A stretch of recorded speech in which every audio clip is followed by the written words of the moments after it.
You will attend Victoria's wedding next month or I'm cutting off your tuition payments immediately. I stared at my dad's text message, my hands shaking as I stood in the hospital break room surrounded by my coworkers. My name is Emma, and I'm 22 years old. At that moment, I was 2 weeks away from my final semester payment for nursing school, the payment my parents had been making as their so-called investment in family success. See, I'm the younger sister. Victoria is 25, a law school graduate with a perfect fiancé and a perfect life. She's always been my parents' shining star while I've been the afterthought. I work part-time at the hospital as a nursing student intern, living paycheck to paycheck while my parents fund Victoria's every dream. I wasn't the star child with the perfect life, but I had discovered something about Victoria's perfect engagement that would change everything. Has your family ever treated you like this? Share your story below, because what I'm about to tell you shows just how far some parents will go to protect their favorite child. The whole nightmare started 3 months earlier at Sunday family dinner. Victoria walked in with this massive diamond ring, practically blinding everyone at the table. "Derek proposed," she squealed, showing off the rock to Mom and Dad. "We're getting married in the spring." Derek Hutchinson, investment banker, drives a BMW, wears suits that cost more than my monthly rent. My parents were practically drooling over him. "Oh, honey, this is wonderful," Mom gushed. "We need to start planning immediately. Emma, you'll be the maid of honor, of course." I nearly choked on my water. "Actually, I don't think—" "Emma, try not to embarrass us at the wedding," Victoria interrupted, that sweet smile never leaving her face. "Maybe get a real dress instead of your thrift store specials." Dad nodded along. "Victoria's wedding will have important people, Emma. You need to understand this isn't about you." I tried to decline being in the wedding party. I had clinical rotations, my job at the hospital, finals coming up, real responsibilities. "School can wait," Mom said firmly. "Your sister's happiness comes first. Family loyalty isn't optional." That's when I knew I was trapped. But then something happened that changed everything. I was helping Mom clean up after dinner when I heard Derek on his phone in the hallway. He thought everyone had left, but I was still in the kitchen. "No, Sarah, I can't come home tonight. I told you, I'm working late again." He paused. "I love you too, baby. Kiss the kids for me." Sarah. Kids. My blood ran cold. Derek was married. My perfect sister was about to marry someone who already had a wife and children. But that was just the beginning of the nightmare. The dress fittings were torture. While Victoria got her designer gown paid for by Mom and Dad, I had to shell out $300 of my own money for a bridesmaid dress I'd wear once. "It's an investment in your sister's happiness," Dad said when I complained about the cost. "Family comes first." The engagement party was worse. Mom and Dad invited everyone they knew, their friends, neighbors, people from their country club, people I'd never even met.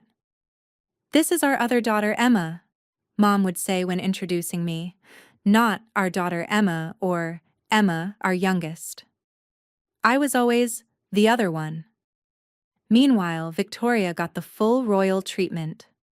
"Victoria just graduated law school with honors," Dad would brag. "She's going to work at the city's most prestigious firm. We're so proud." When people asked what I was doing, the response was always flat. "Oh, Emma's in school too. Nursing." Like nursing wasn't a real profession. Like saving lives was just a cute hobby. But Dad's ultimatum came when I finally tried to set boundaries. I told them I couldn't take time off work for every wedding appointment. I needed to focus on my finals and my hospital shifts. "Choose your sister's wedding or your education," he said, his voice ice cold. "You can't have both." The threat was clear. Play along or lose everything I'd worked for. Meanwhile, I'd been doing research on Derek. Social media deep dives, public record searches, anything I could find, and what I found made my stomach turn. Derek Hutchinson was married to Sarah Hutchinson. They had 2 young kids together. The marriage certificate was dated just 2 years ago, and there was no record of divorce. I tried telling my parents. I showed them the evidence. "You're just jealous because your sister found someone successful," Mom snapped. "Stop trying to ruin Victoria's happiness with your conspiracy theories," Dad added. They didn't want to see the truth. Victoria's perfect wedding meant more to them than protecting her from fraud. The final humiliation came at Victoria's bridal shower. 50 women gathered at Mom's country club, all showering Victoria with expensive gifts and praise. When it was time for speeches, Victoria stood up with her champagne glass. "I want to thank everyone for being here," she said, her voice carrying across the room. "It means so much to have real supporters here. People who want to see me succeed." Her eyes found mine across the room. Unlike some family members who are just jealous and can't stand seeing others happy, but I guess every family has their disappointment. The room went silent. Everyone stared at me. I felt my face burn with embarrassment, but I didn't say a word. What they didn't know was that their disappointing daughter had been quietly building a case that would expose the truth. I'd been documenting everything about Derek's double life. Screenshots of his social media posts with his real family, copies of his marriage certificate, phone records showing calls to his actual wife. I'd even reached out to Sarah through Facebook. She had no idea her husband was engaged to someone else. She thought he'd been working late and traveling for business. While they saw me as the jealous little sister, I was actually trying to protect Victoria from a devastating fraud. And I'd been secretly applying for scholarships and financial aid. I wasn't going to let them hold my education hostage anymore.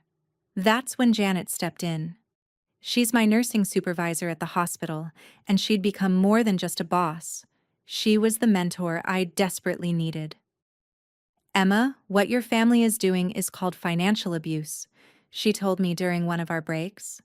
"They're using money to control your behavior and force you into situations that make you uncomfortable." Janet helped me see that I had options: the scholarships I'd applied for, the financial aid I could get. I didn't need my parents' money to finish school. She also helped me realize that I needed to protect Victoria, even if it meant risking everything.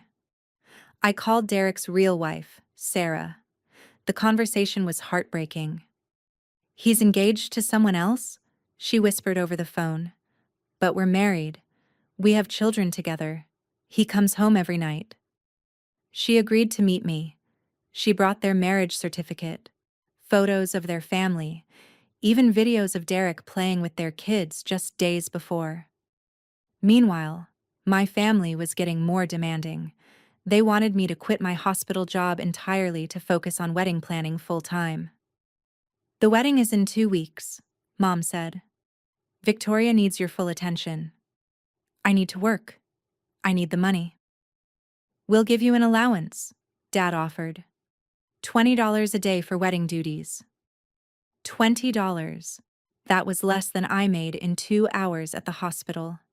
Then came the final straw. Dad sat me down with a serious expression. "Emma, we've been thinking. Victoria needs more money for the wedding. The flowers alone are going to cost $8,000. He slid some papers across the table. "We need you to take out student loans to cover your final semester. That way, we can put your tuition money toward making Victoria's day perfect." I stared at the loan applications. They wanted me to go into debt so Victoria could have more expensive flowers. "Family sacrifices for family," Dad said when I hesitated. "This is what loyalty looks like." That night, I called Janet crying.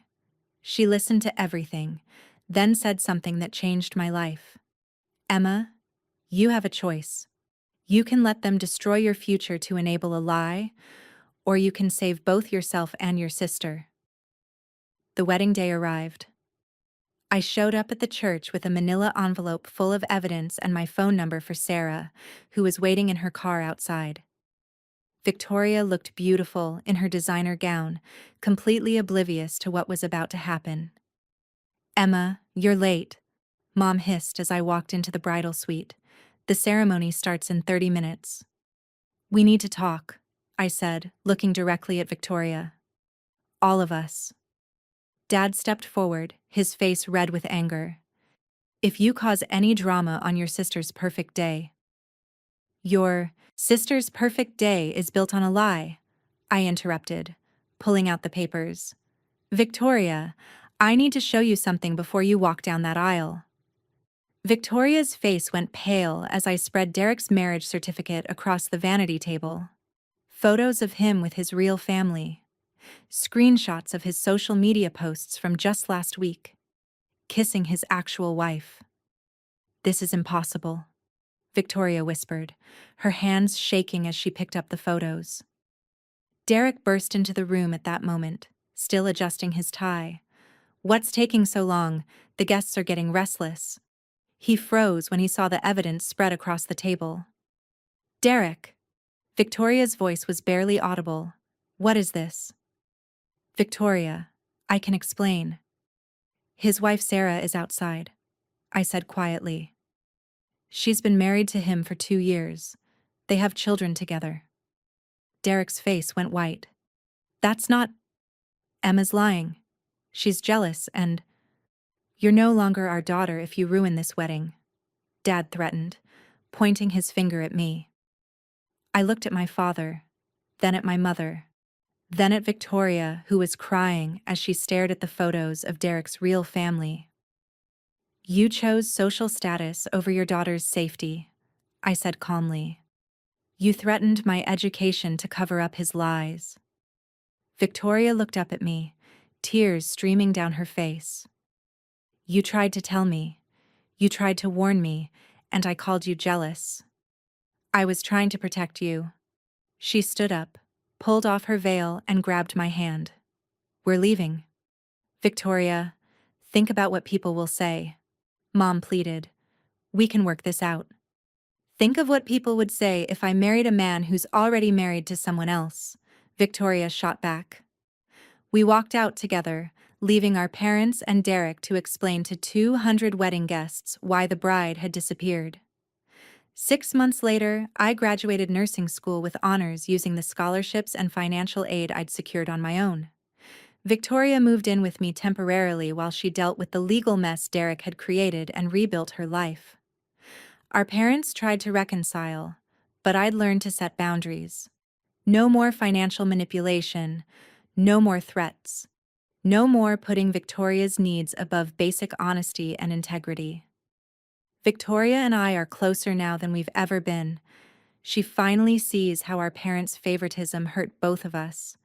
Her by enabling destructive choices, and me by making me feel worthless. Sometimes protecting someone means disappointing everyone else, but that's what real family loyalty looks like. Where are you watching from? Drop it below. I always check. If you've ever had to choose between family pressure and doing what's right, tell me your story. Subscribe for more stories about standing up to family manipulation and finding your own strength.